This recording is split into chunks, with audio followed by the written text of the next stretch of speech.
안녕하세요. 결혼한 지 8년 만에 이혼한 30대 여성입니다. 솔직히 이혼을 결심하기까지가 쉽지만은 않았어요. 왜냐하면 저와 남편 사이에는 눈에 넣어도 아프지 않을 아이가 둘이나 있기 때문이었죠.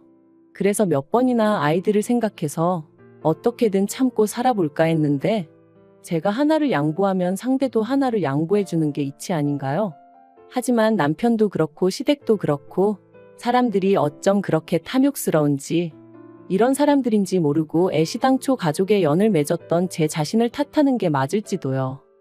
남편하고는 고등학교 때부터 알고 지내다가 대학교를 입학한 이후로 교제를 시작했어요.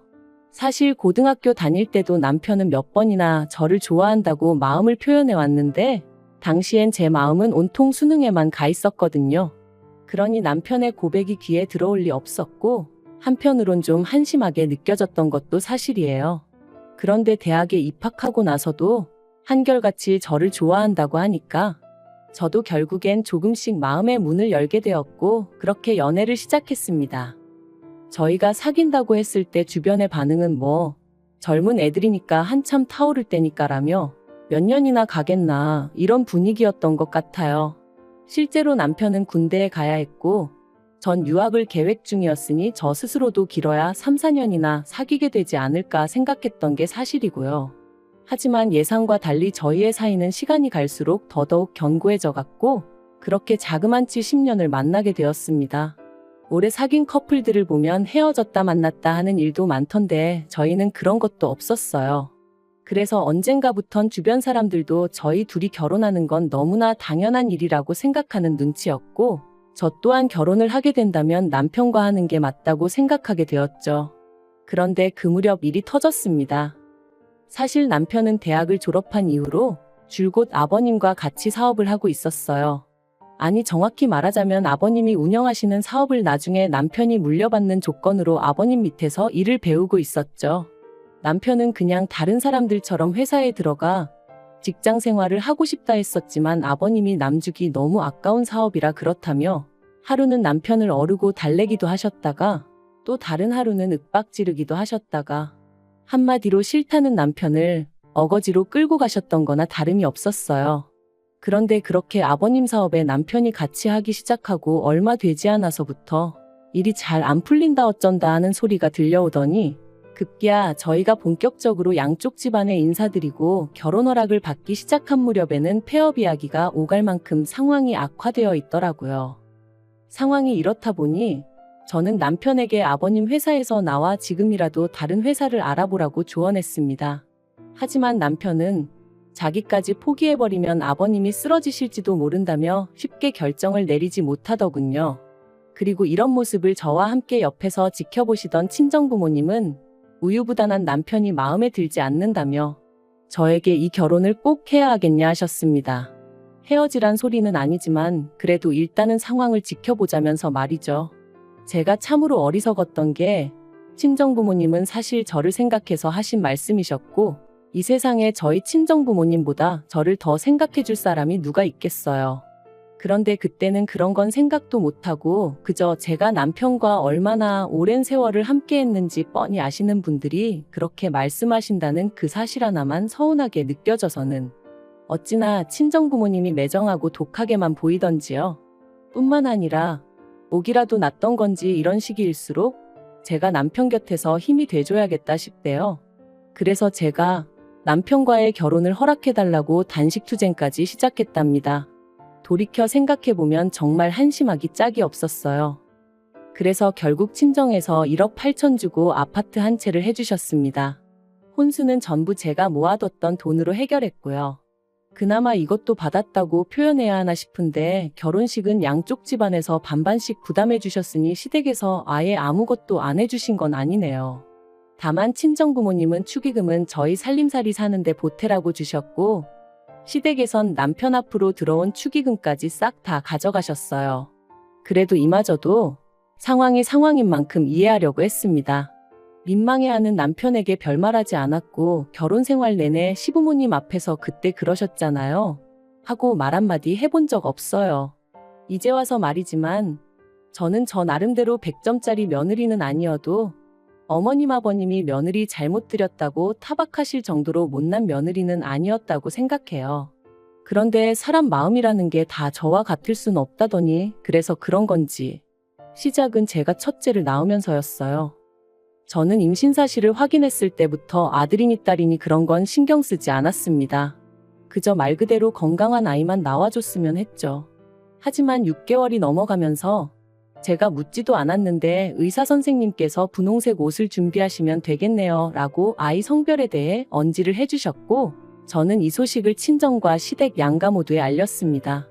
그런데 양가의 반응이 정말 판이하게 달랐어요. 친정 부모님은 얼마나 귀엽겠냐 뭐 그런 이야기를 하셨다면 시댁에서는 그래도 첫째는 아들이 나오는 게 좋다면서 저더러 노력을 해보라고 하셨는데 황당하더라고요. 아기 성별이 언제부터 엄마가 노력하면 달라지는 거였나 싶은 게. 그리고 역시나 의사 선생님 말씀대로 저는 딸아이를 낳았습니다. 그리고 그때부터 시부모님은 노골적으로 싫은 티를 내기 시작하셨어요. 20시간의 난상 끝에 제왕절개로 아이를 낳은 제가 산후조리원에서 돌아오기가 무섭게 둘째는 언제 가질 거냐면서 사람을 힘들게 하셨거든요. 그리고는 어차피 힘줘서 낳는 거 조금만 더 노력해보지 그랬냐는 말씀을 하시질 않나. 저희 딸아이를 향해서는 요만한 거 하나 달고 나왔으면 얼마나 좋았겠냐 하시질 않나. 솔직히 막말로 못 배우신 분들이 그러셨으면 오히려 그러려니 했을지도 모르겠습니다. 하지만 저희 시부모님 두 분 다 배울 만큼 배우신 분들이셨거든요. 그런데 그런 분들이 남들 눈을 피해서 노골적으로 손녀는 무시하고 있지도 않은 손자를 찾아대시니 환장할 노릇이대요. 그래서 저도 나중엔 너무 짜증이 나서 3억을 달라고 했습니다. 아들 낳아드리면 3억 달라고요. 그랬더니 시부모님이 네 자식 네가 낳는데 우리가 왜 돈을 주냐며 그건 또 아주 질색을 하시대요. 그러다 작년에 정말 어쩌다 그런 일이 생긴 건지 저도 모르겠습니다만 제가 임신을 했어요.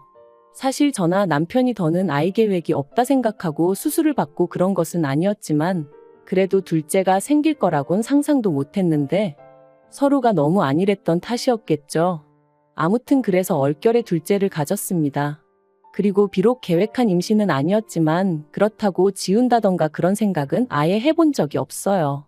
그래서 양가 부모님께 조심스레 제 임신 소식을 알리니 아니나 다를까 친정에서는 제 몸이 상할 것을 가장 먼저 걱정하셨습니다. 첫째 때도 워낙 고생 끝에 출산을 했었고 그때 이미 친정 부모님은 이러다 딸을 잃는 건 아닌가 그런 생각까지 드셨다고 했거든요. 그래서 사실 친정어머니는 아닌 게 아니라 저더러 둘째를 꼭 낳아야겠냐는 말씀도 하셨네요. 당신은 손주도 좋지만 당신 배 아파 낳은 제가 제일 중요하다며. 하지만 제가 괜찮다고 했어요. 제 성격인지 아니면 모성애란 게 그런 건진 모르겠지만 임신 사실을 알게 된 이후로는 한순간도 뱃속에 아이를 포기한다는 생각은 아예 상상조차 할 수 없었거든요. 아무튼 반면에 시댁에서는 아니나 다를까 이번엔 아들이어야 한다는 말씀부터 하셨습니다. 이번에도 아들이 아니면 어쩌냐 하는 우려 섞인 말씀도 잊지 않으셨지요. 그리고는 이번에도 저더러 고기를 많이 먹으라는 둥, 항상 왼쪽으로 누워 자라는 둥, 지금 다시 생각해도 아주 깝깝한 소리만 골라 하셨다니까요. 그리고 저는 다행이라고 해야 할지 올해 초 건강한 남자아이를 출산했습니다. 그러자 첫째 때와는 달리 시댁에서 정말 시쳇말로 좋아 죽으시더라고요. 이제 어디 가서 기죽을 일은 없겠다면서 이제 마음이 든든하다 하시면서 말이죠. 그리고는 기껏 덧붙이시기를 아마 첫째 때는 정성이 부족해서 딸을 낳았던 게 아닌가 싶다며 이것 보라고 간절히 바라면 다 이루어지는 법이라나요? 솔직히 듣는 내내 짜증나고 황당하고 어이가 없었지만 좋은 게 좋은 거다 생각하고 네네 하고 말았네요. 그런데 아버님께서 생각지도 못한 말씀을 꺼내셨습니다. 제가 말했던 3억을 주시겠다는 거였죠. 제가 남편과 결혼하고 몇 년 동안 아버님과 남편이 하던 사업은 가까스로 위기를 극복해냈었어요. 비록 코로나 때 다시 주춤하던 시기도 있었지만 최근에는 전성기 때만큼은 아니더라도 꽤나 잘 풀려가고 있었고요. 하지만 시부모님이 3억을 턱하고 내주실 만큼 상황이 좋아진 줄은 꿈에도 생각을 못했기에 솔직히 당황스럽기도 했지만 한편으론 저도 사람인데 당연히 기분이 무척이나 좋았네요. 그런데 이후로 아버님이 말씀하시기를 그렇다고 3억을 현찰로 주긴 좀 그렇다 하시더니 그러면 그렇지. 아버님이 소유하고 계시던 빌라가 한 채 있었는데 그게 시가로 7억 정도 한다는 거예요. 그리고 저희가 살고 있던 친정아버지가 해주신 아파트는 어느덧 값이 올라 4억 정도 했었거든요. 그러니까 저희가 사는 아파트를 팔아서 당신한테 4억을 주고 그 빌라에 들어가서 살랍니다. 그러면 나중에 팔면 3억이 남으니까 3억을 저한테 주시는 거라면서. 게다가 더 황당한 건 어쨌든 친정부모님은 1억 8천만 내주셨었지만 시부모님은 3억을 해주시는 거니 그나마 해준다는 빌라의 명의도 남편 명의로 하라는 거였죠. 저는 남편에게도 시부모님에게도 납득이 되지 않는다고 그러니 그냥 그 돈은 안 받겠다 했습니다. 그랬더니 이제 남편이 난리가 났어요. 시부모님이 크게 마음 써주시는 건데 그걸 그런 식으로 거절하느냐고 제가 계산을 이상하게 한다면서 말이죠. 그리고는 덧붙이기를 공동명의가 뭐가 그렇게 중요하냐면서 자기랑 저랑 세월이 얼만데 그까진 명의가 뭐가 중요하냐고 앉은 자리에서 3억을 그냥 날릴 셈이냐 뭐 그러더라고요. 하지만 제 입장에선 솔직히 아버님은 7억이라지만 집이라는 게 원래 엉덩이 밑에 깔고 앉아 있는다고 돈 되는 게 아니잖아요. 그것도 누가 사줘야 돈인 거고. 그리고 7억도 뭐 누가 정말 7억을 줘야 주는 거지. 반면에 아파트는 그래도 빌라보단 거래도 투명하고 시세 파악하기도 유리했으니 아무튼 여러모로 따져봐도 제가 굳이 제 아파트를 팔아 그 돈을 시부모님한테 들여가면서까지 시부모님 소유의 빌라로 들어갈 필요는 없겠다 싶었죠. 그리고 말이 나왔으니 말이지만 그렇게 빌라를 저희에게 파셔도 어디 가서 저희한테 돈 받고 팔았다고 말씀하실 분들이 아니었어요.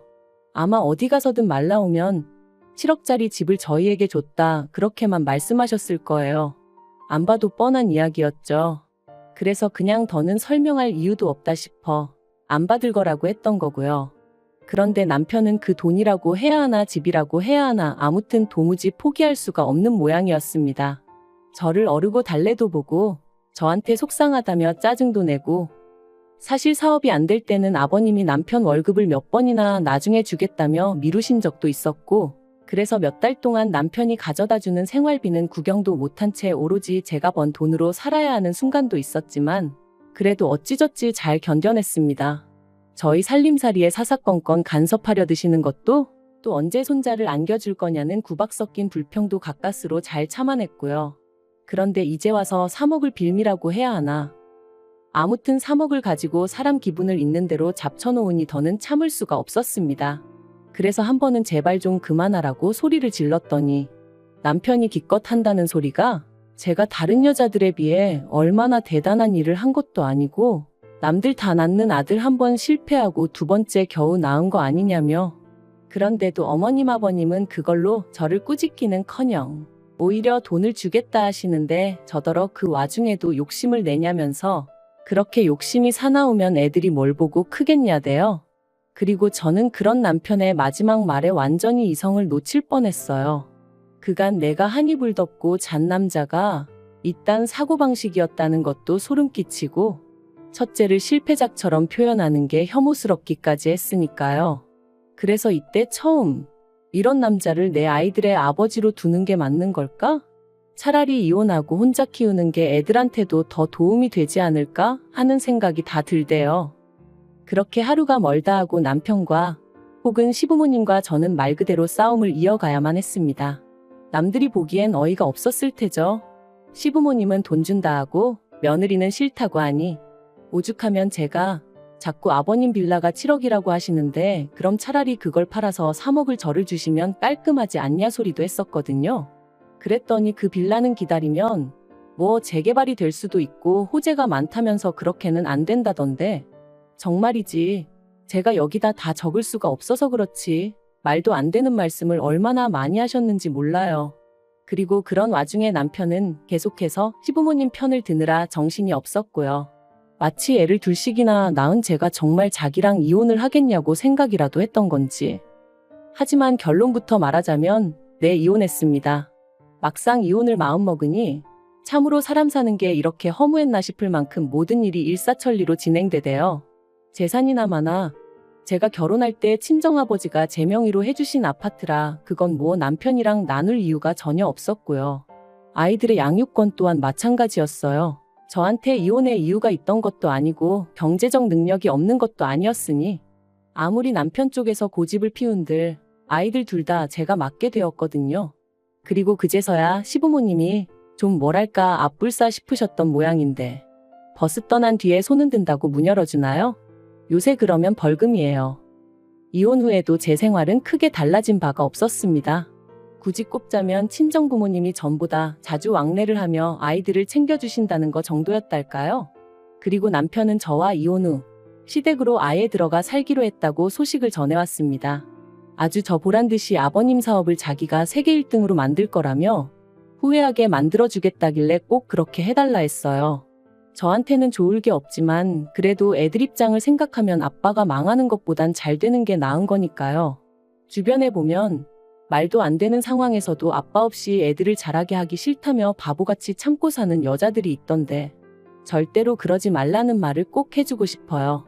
누가 당신 인생을 대신 살아주는 것도 아닌 만큼 결단을 내려야 하는 순간에는 사소한 한두 개의 사실에 얽매이지 말고 주체적으로 결정을 내리고 자기만의 길을 개척해 나가라고 말이죠. 그리고 한 가지 더 말하고 싶은 건 남편이나 시부모님이나 돈 계산 그따위로 하지 말라는 거예요. 눈 가리고 아웅도 아니고 내가 무슨 3살 먹은 어린애인 줄 아나. 도둑놈 심보가 따로 없던데 인생 그렇게 살지 말아요.